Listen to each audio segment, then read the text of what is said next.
જિલ્લા કલેક્ટર બધે કલેક્ટર કચેરીમાં તમે સૌ જ્યારે એક નાનકડી પોષકની ક્લિપોથી આટલી મોટી સંખ્યામાં હાજર રહી અને ખરેખર દુખિયા માણસો માટે તમે હાજર રહ્યા છો તેમને ભગવાન સ્વીકારશે.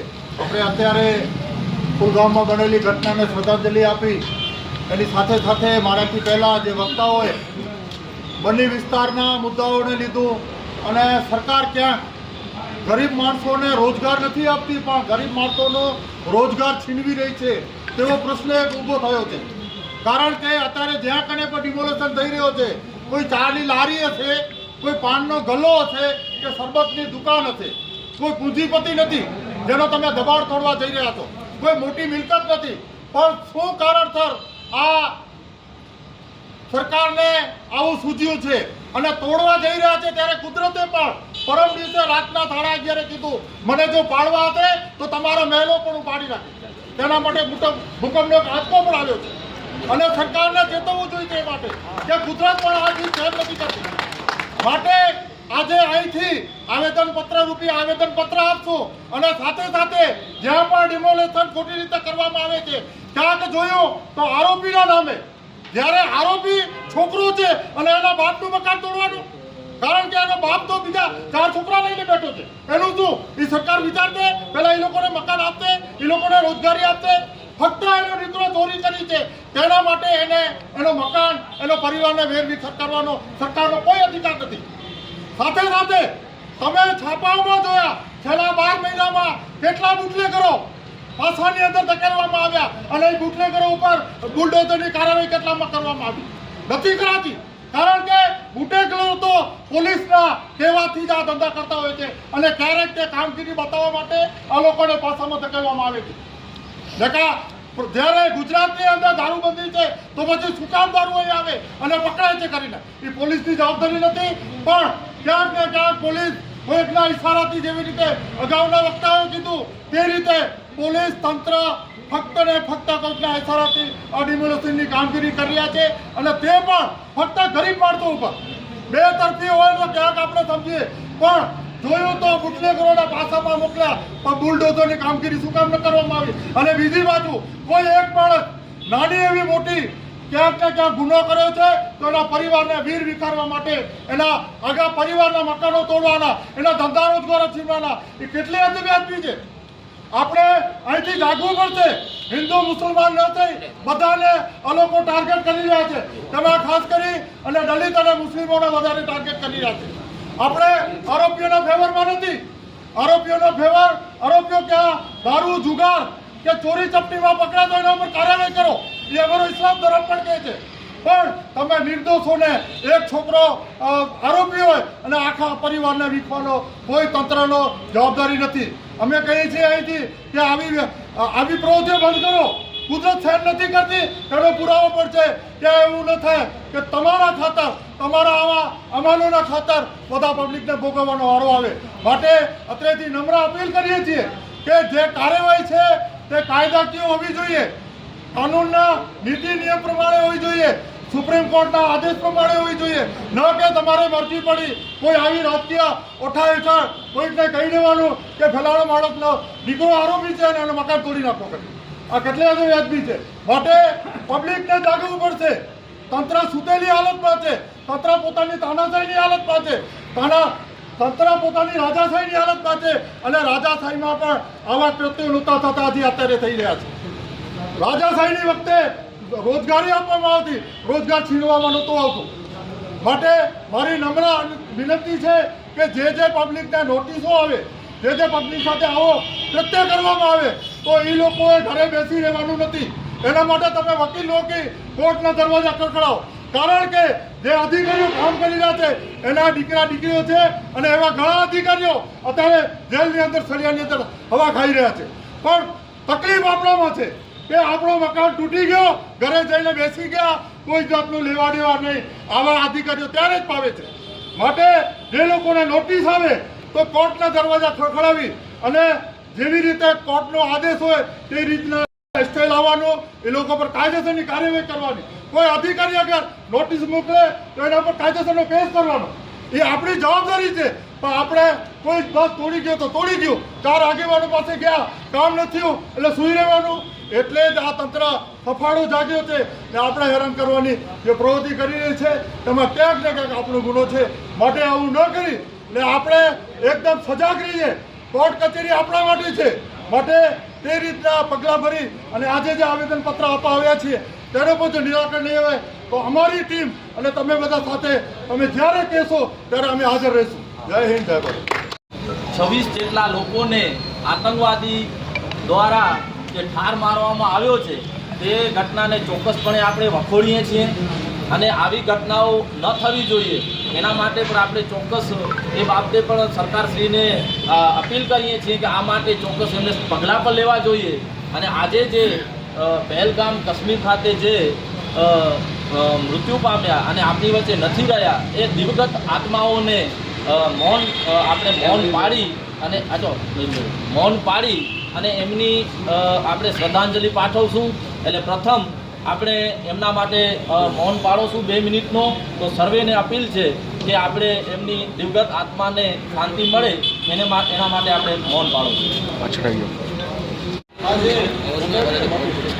રાષ્ટ્રીય દલિત અધિકાર મંચ અને મુસ્લિમ યુવા કોર કમિટી દ્વારા આયોજિત દબાણ હટાવવા મુદ્દે આવેદનપત્ર. દબાણમાં કચ્છનું વહીવટી તંત્ર ક્યાંક ને ક્યાંક કોઈકના ઇશારા ઉપર કામ કરી રહ્યું હોય તેવું લાગે છે. અત્યારે કચ્છનું વહીવટી તંત્ર લોકોને બેરોજગાર કરવામાં અહેમ ભૂમિકા ભજવી રહ્યો છે. હમણાં રોજગાર અધિકારી પાસે મેં એક આંકડા કઢાવ્યા હતા કે કચ્છમાં તમે કેટલો રોજગાર આપો છો, તો સ્પષ્ટ અધિકારી સાહેબે કીધું કે કચ્છમાં કોઈ પણ એવી કંપની નથી જેમાં કાયમી કે 85% રોજગાર મળતું હોય.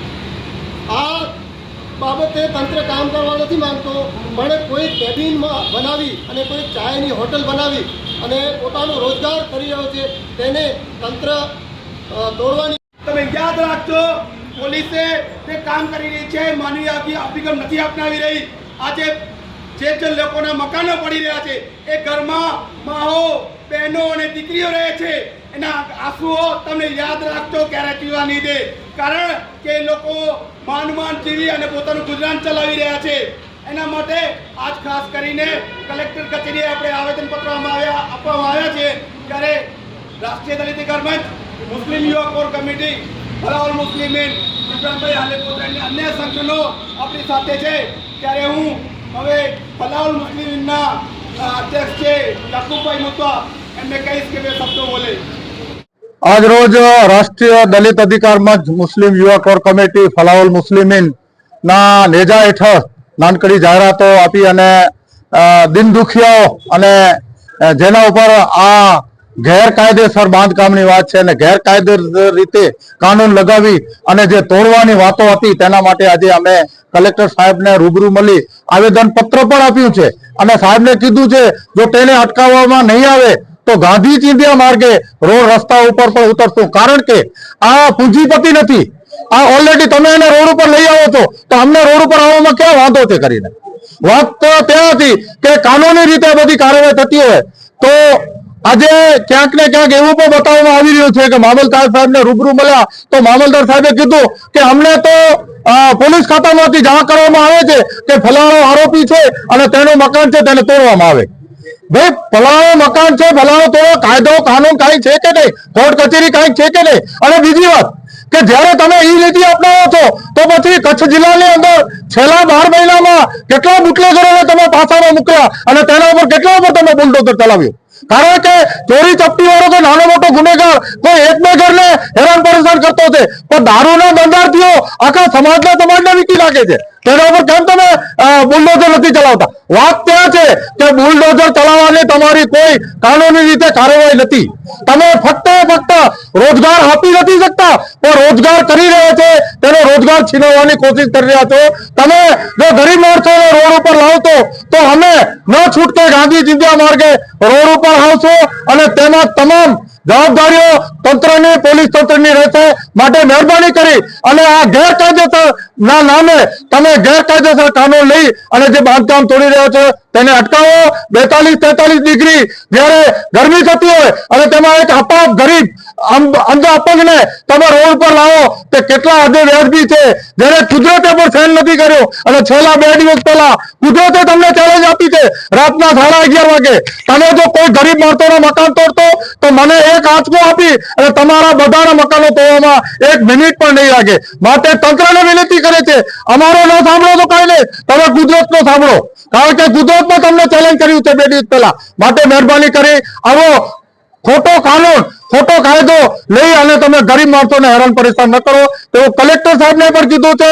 અને આપના માધ્યમ દ્વારા પોલીસ તંત્ર, મામલતદાર સાહેબને પણ અમે વિનંતી કરીએ છીએ કે આવી પ્રવૃત્તિઓ અટકાવો. કાયદેસર જે બાંધકામો તોડવાના છે, કાયદેસર જે ઉદ્યોગપતિઓના જે દબાવો છે, ગૌચરના દબાવો છે તેને અટકાવો, જેનાથી કુદરત પર રાજી થાય અને ક્યાંક નાની પબ્લિક પર રાજી થાય. માટે આપના માધ્યમ દ્વારા ફરીથી વિનંતી કરીએ છીએ, જો આ કાનૂન ખોટો લાવી અને ગરીબ માણસોને હેરાન પરેશાન કરવાનો બંધ નહીં થાય તો અમારી ટીમ કાયદેસર રીતે ગાંધી ચીંધ્યા માર્ગ ઉપર રોડ પર જઈ અને આંદોલનો કરશે. આજરોજ અમે કચ્છ મુસ્લિમ યુવા કોર કમિટી અને રાષ્ટ્રીય દલિત અધિકાર મંચ વતી નેજા હેઠળ આજે કલેક્ટર કચેરીને રજૂઆત કરવા આવ્યા હતા.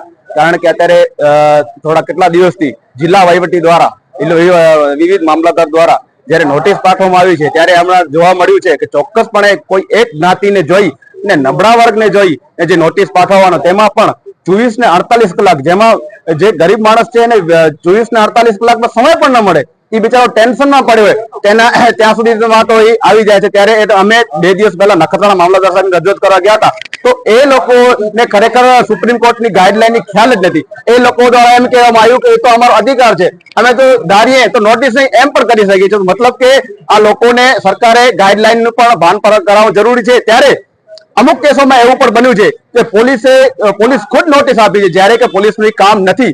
પોલીસનું કામ છે કાયદો વ્યવસ્થા સંભાળવાનો. અને જ્યારે નાનકડા બિચારાઓ જે આરોપીઓ છે એના મકાન તોડે પણ એની સાથે જેને ઘરમાં રહે છે એ લોકોનો શું વાંક છે? ખરેખર જો એવા જ લોકોનું કરવું હોય તો અમે એનાથી અગાઉ 2 મહિના પહેલા જયારે અમે અસામાજિક તત્વોનું લિસ્ટ બનાવ્યું હતું તો એ લોકોને પાસા કરવાની જરૂર હતી. એ લોકોને તોડો જે કચ્છની કોમી એકતા તોડવાનો પ્રયાસો કરી રહ્યા છે, એ લોકોના મકાન તોડો તો બીજા લોકોને ખબર પડે કે આ જે કરી રહ્યા છે ખરેખર ખોટું છે. અને પોલીસે ખરેખર માનવીય અભિગમતા દાખવી અને કાયદો વ્યવસ્થા સંભાળવાના બદલે જે આપણે જોઈ રહ્યા છીએ કે વિવિધ જગ્યાઓ પર નોટિસ પાઠવી રહી છે, ખરેખર અયોગ્ય બાબત છે. તે લોકોને પણ અમે આ મીડિયાના માધ્યમથી કહી રહ્યા છીએ કે આ ખરેખર જે સમય છે સુપ્રીમ કોર્ટના આદેશ મુજબ સમય આપવામાં આવે, નહીં તો કચ્છના જે વિવિધ સંગઠનો દ્વારા રોડ રસ્તાઓ પર આંદોલન કરવામાં આવશે. આજે રાષ્ટ્રીય દલિત અધિકાર મંચ, મુસ્લિમ કોર કમિટી અને ફલાવલ મુસ્લિમી તરફથી આવેદનપત્ર આપવામાં આવ્યું કે સરકાર જે રાજ્ય સરકારના ઇશારે જે તંત્ર અહીંયા કામ કરી રહ્યું છે એ હકીકતમાં કામ ગેરકાયદેસર છે. અને મેં બન્નીમાં 250 જગ્યાએ જે તંત્રે નોટિસ આપી છે અને અખબારી અહેવાલ જારી કર્યા છે પ્રાંત અધિકારીએ, એના વિરુદ્ધમાં રજૂઆત કરી છે કે આ અહીંયા ત્યાં નેશનલ ગ્રીન ટ્રિબ્યુનલનો સ્પષ્ટ આદેશ છે કે જ્યાં સુધી સ્ટેટસ નક્કી ન થાય, કોઈ પણ સરકાર ફેસલો ન લે ત્યાં સુધી ત્યાં કોઈ પણ કાર્યવાહી કરવી નહીં. હકીકતમાં આ દબાણ જે હટાવવામાં આવે છે ગેરકાયદેસર છે. આ ગૃહ મંત્રાલયના ઇશારા ઉપર થઈ રહ્યો છે. હકીકતમાં અગર બુલડોઝરથી કાર્યવાહી થતી હોય તો કલેક્ટર કચેરીઓ, કોર્ટો અને આઈપીસીની ધારાઓ રાખી અને બુલડોઝર લઈને સરકારને ફરવું જોઈએ. હકીકતમાં જે કોર્ટો છે એ બંધ કરી દેવી જોઈએ અગર સરકારને માત્ર બુલડોઝર ઉપર ભરોસો છે તો. અમારી માંગણી છે કે આ બુલડોઝર કાયદેસર કાર્યવાહી નથી, આ ગેરકાયદેસર છે, એને રોકવામાં આવે અને લોકોને હેરાન પરેશાન ખોટો ન કરવામાં આવે અને તંત્ર કોઈકના ઇશારે કામ ન કરે તેવી વિનંતી છે. અત્યારે તંત્ર ગૃહ મંત્રાલયના ઇશારે ઉપર કામ કરી રહ્યો છે એવું સ્પષ્ટ લાગી રહ્યું છે. હકીકતમાં સિસ્ટમને સોચવું જોઈએ કે આ સરકાર બદલતી હોય છે, કલેક્ટર કચેરી હોય કે પોલીસ પ્રશાસન, એને હંમેશા રહેવું છે, સિસ્ટમને હંમેશા રહેવું છે, સરકાર બદલતી રહેશે, સિસ્ટમને લોકોને ફોલો કરવું જોઈએ.